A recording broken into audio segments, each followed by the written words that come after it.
Assalamualaikum warahmatullahi wabarakatuh. Perkenalkan, nama saya Najwa Dema dengan NIM 256120101095, kelas CD Pagi, Prodi Manajemen. Di sini saya akan menjelaskan tentang tugas akuntansi. Bab 7, persediaan. Di sini ada tujuan pembelajarannya. Dan selanjutnya ada pengendalian persediaan. Melaporkannya dengan benar dalam laporan keuangan dan melindungi persediaan dari kerusakan atau pencurian. Melindungi persediaan. Slide 1. Pengendalian atas persediaan harus segera dimulai saat persediaan diterima. Dokumen berikut merupakan dokumen yang sering digunakan untuk pengendalian persediaan. Ada pesanan pembelian, laporan penerimaan, dan faktur pemasoknya. Melindungi persediaan. Slide 2. Pesanan pembelian, purchase order, membeli wewenang atas pembelian suatu barang dari pemasok, dan laporan penerimaan, receiving report, harus dilengkapi sebagai catatan awal penerimaan persediaan. Melindungi persediaan. Slide 3. Tindakan-tindakan pengamanan untuk mencegah kerusakan persediaan dan pencurian oleh pelanggan atau karyawan. Sistem pengendalian persediaan dibagi menjadi dua macam. Ada prevent pencegahan dan detektif mencari kebenaran. Menyimpan di persediaan di area dengan akses terbatas. Barang berharga disimpan dalam lemari terkunci dan menggunakan cermin dua arah, kamera, dan penjaga keamanan. Dan selanjutnya ada melaporkan persediaan. Perhitungan fisik persediaan atau jumlah persediaan harus dilakukan mendekati akhir tahun. Pastikan kuantitas persediaan yang dilaporkan dalam laporan keuangan akurat. Dan biaya perolehan persediaan dimasukkan ke dalam laporan keuangan menggunakan 1 dari 3 asumsi arus biaya persediaan. Asumsi harus biaya persediaan. Slide 1.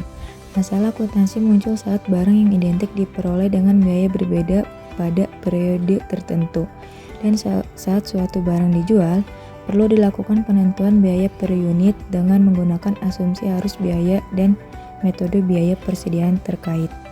Asumsi arus biaya persediaan. Slide 2. Asumsi arus biaya. Arus biaya dimulai dengan urutan terjadinya biaya, dan arus biaya merupakan rata-rata seluruh biaya. Metode biaya persediaan. Masuk pertama, keluar pertama. FIFO. Barang dibeli dan barang dijual. Biaya rata-rata tertimbang barang dibeli dan barang dijual. Ilustrasi asumsi arus biaya persediaan. Slide 1. Asumsikan 3 unit identik dari barang X dibeli selama bulan Mei. Contohnya, Mei, tanggal 10 pembelian, unit 1, biaya 9.000. Mei tanggal 18 pembelian, unit 1, biaya 13.000. Mei tanggal 24 pembelian, unit 1, biaya 14.000. Totalnya 36.000. Dan harga rata-rata per unit 12.000. 36.000 dibagi 3 unit. Ilustrasi asumsi arus biaya persediaan. Slide 2. Asumsikan 1 unit dijual senilai 20.000 pada 30 Mei. 10 Mei unit terjual, penjualan 20.000, beban pokok penjualan 9.000, laba bruto 11.000, persediaan akhir 27.000. 13.000 ditambah 14.000. 18 Mei unit terjual, penjualan 20.000, beban pokok penjualan 13.000, laba bruto 7.000, persediaan akhir 23.000. 9.000 ditambah 14.000.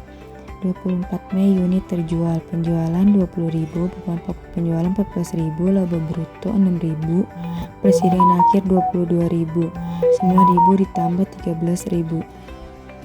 Selanjutnya ada metode biaya persediaan identifikasi spesifik. Unit yang terjual dikenali dengan pembelian tertentu spesifik. Persediaan akhir terdiri atas banyaknya unit yang tersisa dalam persediaan. Sebagai contoh, jika pada 18 Mei unit yang terjual adalah berikut. Biaya yang dibebankan pada unit terjual 13.000, laba brutonya 7.000, dan persediaan akhirnya 23.000. Metode biaya persediaan. Masuk pertama, keluar pertama, first in, first out atau FIFO. Diasumsikan unit yang terjual adalah unit yang pertama dibeli, dan persediaan akhir berasal dari barang-barang yang dibeli paling akhir. Metode biaya rata-rata tertimbang adalah beban pokok, penjualan, dan persediaan akhir ditentukan dengan metode biaya rata-rata tertimbang. Dan di sini ada metode biaya persediaannya. Selanjutnya, metode biaya persediaan dalam sistem persediaan perpetual. Data barang 127B digunakan sebagai ilustrasi sebagaimana ditunjukkan pada tabel berikut. Sistem pencatatan persediaan dibagi menjadi dua jenis, yaitu sistem perpetual dan sistem periodik. Sistem perpetual adalah item barang dagangan sedikit tapi nilainya besar. Sistem periodik adalah sistem barang dagangannya sangat banyak namun nilainya kecil. Metode masuk pertama keluar pertama atau FIFO adalah biaya dimasukkan dalam beban pokok penjualan dengan urutan yang sama saat biaya tersebut terjadi. Metode sering konsisten dengan arus fisik atau pergerakan barang. Metode FIFO memberikan hasil yang kurang lebih sama dengan hasil yang diperoleh oleh metode identifikasi biaya spesifik. Dan selanjutnya ada ayat jurnal dan akun persediaan perpetual atau FIFO. Ada pembelian, beban pokok, penjualan, dan persediaan. Pembelian mencakup kuantitas, biaya per unit, dan jumlah biaya. Beban pokok penjualan ada kuantitas, biaya per unit, dan jumlah biaya. Persediaan ada kuantitas, biaya per unit, dan jumlah biaya.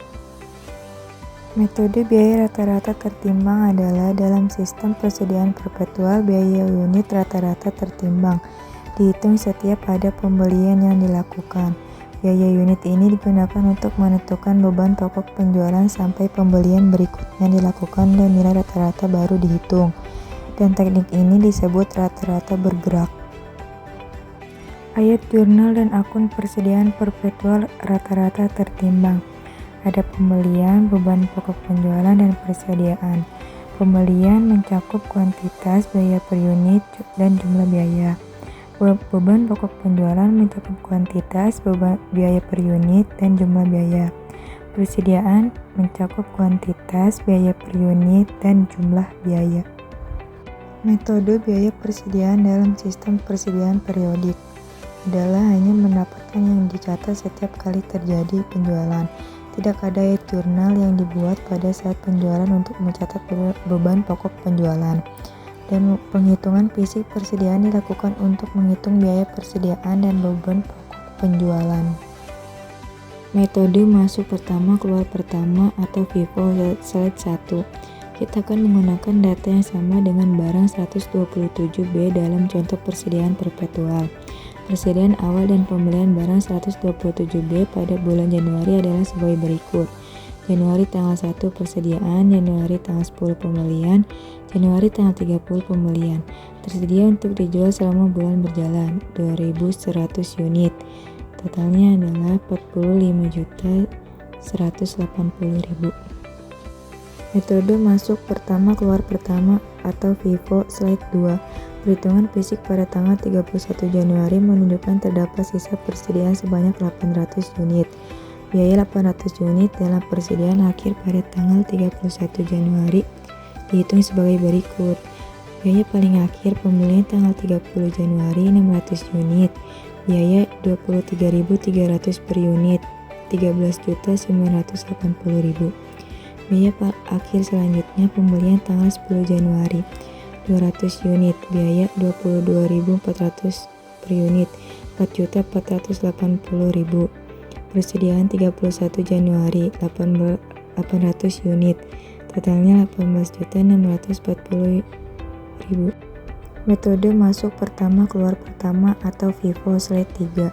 Beban pokok penjualan sebesar 26.720 seperti ditunjukkan berikut ini. Persediaan awal 1 Januari 20 juta. Pembelian 11.200 ditambah 13.980. Hasilnya 25.180. Biaya barang tersedia untuk dijual di bulan Januari 45.180. Persediaan akhir 31 Januari 18.460. Beban pokok penjualan 26.720. Dan selanjutnya ada arus biaya FIFO. Ada pembelian, barang tersedia untuk dijual, beban pokok penjualan, dan persediaan. Metode biaya rata-rata tertimbang. Slide 1. Biaya unit rata-rata tertimbang dihitung dengan cara berikut. Biaya rata-rata tertimbang sama dengan total biaya unit yang tersedia untuk dijual dibagi unit tersedia untuk dijual. Metode biaya rata-rata tertimbang. Slide 2. Data barang 127B akan digunakan sebagai berikut. Biaya unit rata-rata tertimbang. Total biaya unit tersedia untuk dijual dibagi unit tersedia untuk dijual.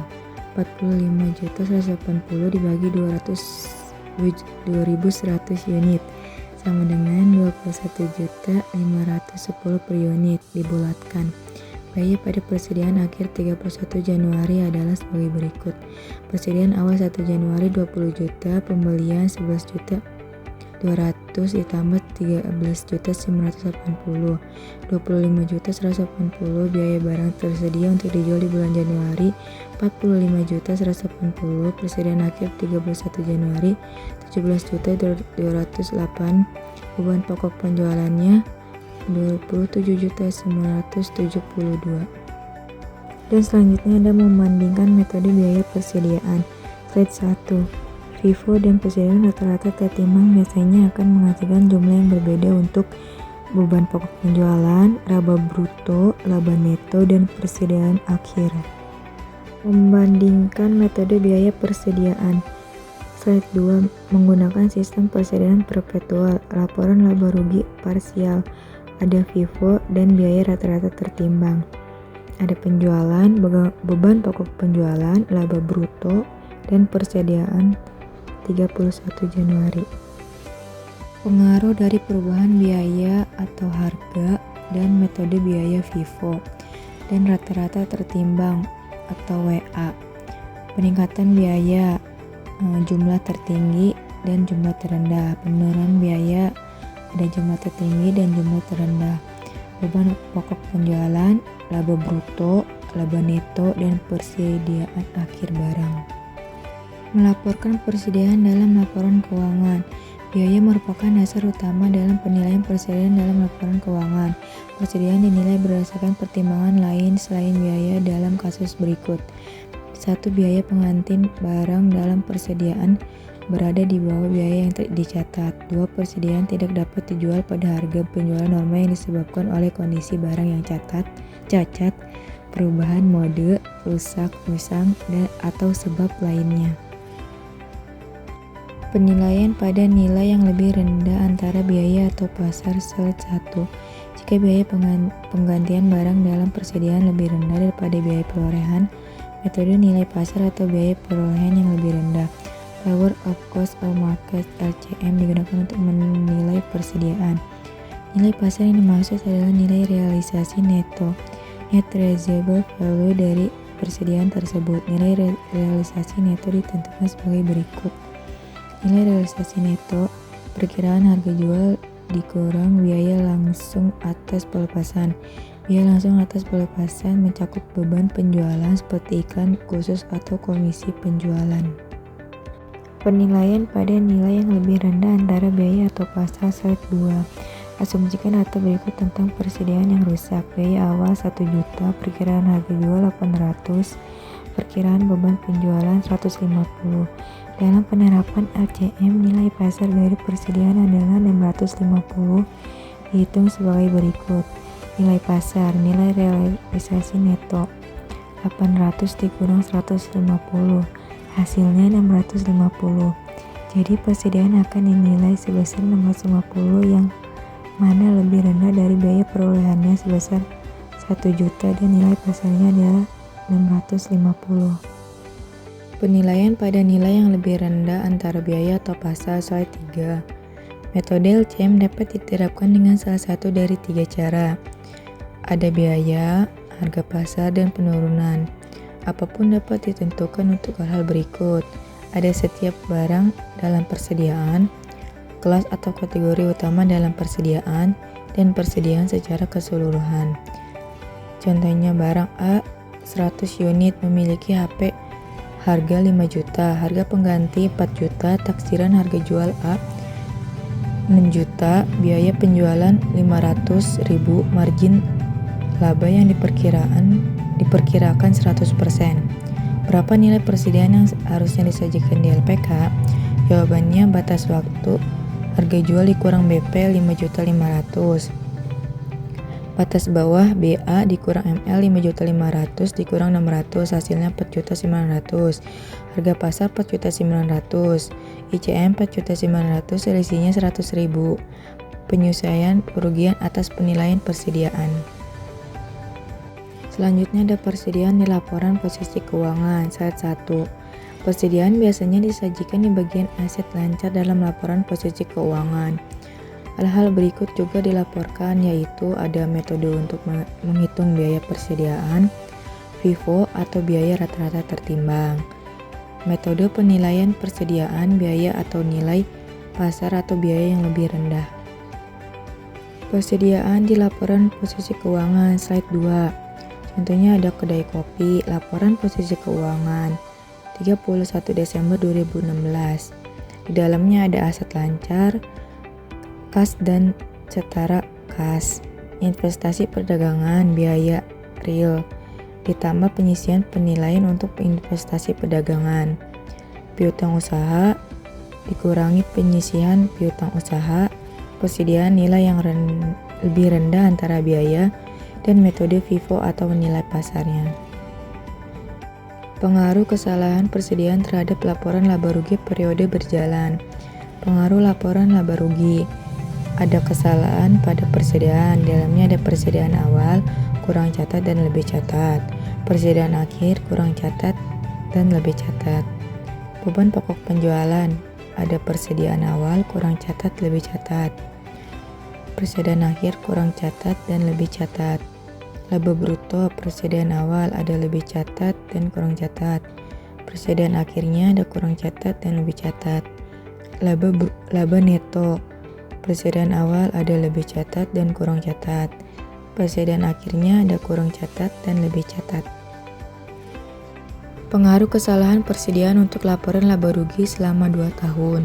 Sinar Express, laporan laba rugi untuk tahun yang berakhir pada 31 Desember 2015 dan 2016. Di dalamnya ada penjualan, persediaan 1 Januari, pembelian, persediaan yang dapat dijual, persediaan semakin berkurang 31 Desember, beban pokok penjualan, laba bruto, beban operasi, dan laba neto. Pengaruh akhirnya adalah 0 untuk 2 tahun tersebut. Kesalahan pada persediaan berbalik atau batal, sehingga laporan laba rugi gabungan untuk 2 tahun sebesar 525.225 ditambah 300 sudah benar. Pengaruh kesalahan persediaan pada laporan posisi keuangan periode berjalan. Pengaruh pada laporan posisi keuangan, di dalamnya ada kesalahan persediaan akhir, kurang catat dan lebih catat, persediaan dagang, kurang catat dan lebih catat juga, aset lancar, kurang catat dan lebih catat, total aset, kurang catat dan lebih catat, dan ekuitas pemilik atau modal, kurang catat dan lebih catat. Selanjutnya ada analisis dan interpretasi keuangan. Persediaan harus tersimpan dengan cukup untuk memenuhi kebutuhan pelanggan agar mencegah terjadinya kehilangan penjualan. Terlalu banyak persediaan mengurangi likuiditas perusahaan yang dapat digunakan untuk meningkatkan kegiatan operasional. Kelebihan persediaan meningkatkan beban penyimpanan dan pajak properti. Dan kelebihan persediaan meningkatkan risiko kerugian akibat penurunan harga, kerusakan, atau perubahan selera pelanggan. Perputaran persediaan. Slide 1. Mengukur hubungan antara volume barang terjual dan jumlah persediaan yang dimiliki selama periode tertentu. Semakin besar perputaran persediaan, maka pengelolaan persediaan semakin efisien dan efektif. Perputaran persediaan, beban pokok penjualan dibagi persediaan rata-rata. Perputaran persediaan. Slide 2. Perputaran persediaan PT Matahari Debt Store dalam jutaan rupiah untuk tahun yang berakhir pada 2016 dan 2015. Dalamnya ada beban pokok penjualan, persediaan awal tahun dan akhir tahun, persediaan rata-rata, perputaran persediaan, dan dibulatkan ke satu bilangan desimal. Selanjutnya ada jumlah hari penjualan dalam persediaan. Slide 1. Ukuran kasar atas lamanya waktu yang diperlukan untuk memperoleh, menjual, dan mengganti persediaan. Beban pokok penjualan harian rata-rata ditentukan dengan membagi beban pokok penjualan dengan jumlah hari penjualan dalam persediaan. Persediaan rata-rata dibagi beban pokok penjualan rata-rata harian. Jumlah hari penjualan dalam persediaan slide 2. Jumlah hari penjualan dan persediaan untuk matahari dihitung sebagai berikut. Dalam jutaan rupiah, untuk tahun yang berakhir pada 2016-2015 di dalamnya ada beban pokok penjualan, beban pokok penjualan harian rata-rata, beban pokok rata-rata, dan jumlah hari penjualan dalam persediaan dibulatkan ke satu bilangan desimal. Matahari versus PT Sepatu Bata Tbk. Dalamnya ada perputaran persediaan, mataharinya 3,7 dan batanya 1,9. Dan jumlah hari penjualan dalam persediaan, mataharinya 99,2 hari dan batanya 195,1 hari. Selanjutnya ada memperkirakan biaya persediaan. Ada metode retail dan metode laba bruto. Metode retail untuk memperkirakan biaya persediaan. Metode persediaan retail diterapkan dengan cara berikut ini, yaitu langkah 1, hitung jumlah persediaan tersedia untuk dijual pada biaya at cost dan pada harga retail. Langkah 2, hitung rasio biaya terhadap harga retail atas biaya yang tersedia untuk dijual. Langkah 3, hitung persediaan akhir pada harga retail dengan menggunakan penjualan dari persediaan tersebut untuk dijual pada harga retail. Langkah 4, perkirakan biaya persediaan akhir dengan mengalihkan persediaan akhir pada harga retail dengan rasio biaya terhadap harga retail. Menentukan persediaan dengan metode retail. Dalamnya ada persediaan 1 Januari, pembelian bulan Januari atau neto, barang tersedia untuk dijual. Langkah 1, rasio biaya terhadap harga nilai. Langkah 2, penjualan bulan Januari, persediaan 31 Januari pada harga retail. Langkah 3, persediaan 31 Januari pada biaya perkiraan. Langkah 4. Selanjutnya ada metode laba bruto untuk mempersiapkan biaya persediaan. Metode laba bruto diterapkan dengan cara sebagai berikut, yaitu langkah 1, hitung jumlah persediaan tersedia untuk dijual pada biaya atau at cost. Langkah 2, hitung perkiraan laba bruto dengan mengalihkan penjualan dengan persentase laba bruto. Langkah 3, hitung perkiraan beban pokok penjualan dengan mengurangkan perkiraan laba bruto dan penjualan. Dan terakhir langkah 4, perkiraan biaya persediaan akhir dengan mengurangkan perkiraan beban pokok penjualan dari persediaan tersedia untuk dijual. Memperkirakan persediaan dengan metode laba bruto. Di dalamnya ada persediaan 1 Januari, pembelian bulan Januari atau neto, barang tersedia untuk dijual. Angka 1, penjualan untuk Januari, dikurang perkiraan laba bruto. Langkah 2, perkiraan harga pokok penjualan. Langkah 3, perkiraan persediaan 31 Januari. Langkah 4. Mungkin itu saja yang bisa saya sampaikan, kurang lebihnya mohon maaf. Wassalamualaikum warahmatullahi wabarakatuh. Terima kasih.